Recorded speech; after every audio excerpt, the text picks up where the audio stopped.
This is how our parliamentary system in South Africa works. 27 April 1994 was a very important day in our history. For the first time, all South Africans 18 years and older could vote in a free election for the political parties they wanted to represent them in the national parliament and provincial legislatures. In the Western Cape, we call it the provincial parliament. Zubeida, a teacher, Aubrey, a bus driver, and Funeka, a member of the Western Cape Provincial Parliament, voted in the elections.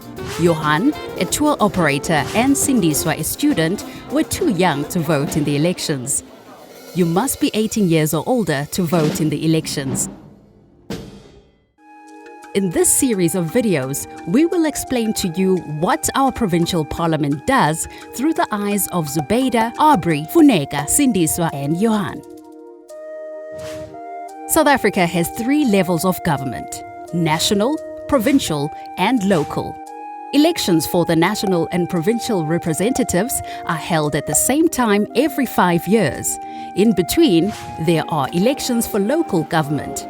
Then South Africans vote for people who will represent them in their local communities, towns, and cities. These elections must also be held every 5 years. The National Parliament meets in Cape Town, the provincial legislatures in their respective provinces, and local government councils in the cities and communities they represent. The Western Cape Provincial Parliament meets in this building in Cape Town. Funeka is a member of the Western Cape Provincial Parliament and is one of your elected representatives. South Africans choose their representatives according to a system of proportional representation. It works like this. If a party gets 60% of the votes in an election and there are 100 seats or members, 60 of the seats will go to that political party. The party which gets 20% will have 20 members in parliament, and the party with 3% will have 3. It is a very fair system. South Africa is made up of 9 provinces: Western Cape, Northern Cape, Eastern Cape, Northwest, Gauteng, Free State, Limpopo, Mpumalanga, and KwaZulu-Natal. They all govern according to the same system.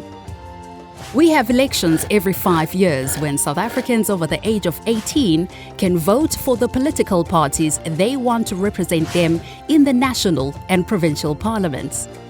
When you walk into the election station or polling booth, where you are registered to vote, you get 2 pieces of paper, also called ballots, with all the political parties listed. The one ballot will have a list of the parties you can choose from at the national level, and the other ballot, a list of parties for the provincial level, the legislature. You can only choose one party for the national parliament and one for the provincial legislature. And that's how Funeka became one of your elected representatives in the Western Cape Provincial Parliament. Her party received a high enough percentage of the votes so that it could send members to the provincial parliament. Funeka is one of them. But once chosen, she now represents all the people in the Western Cape in the legislature, irrespective of the political party they voted for. This video was brought to you by the Western Cape Provincial Parliament.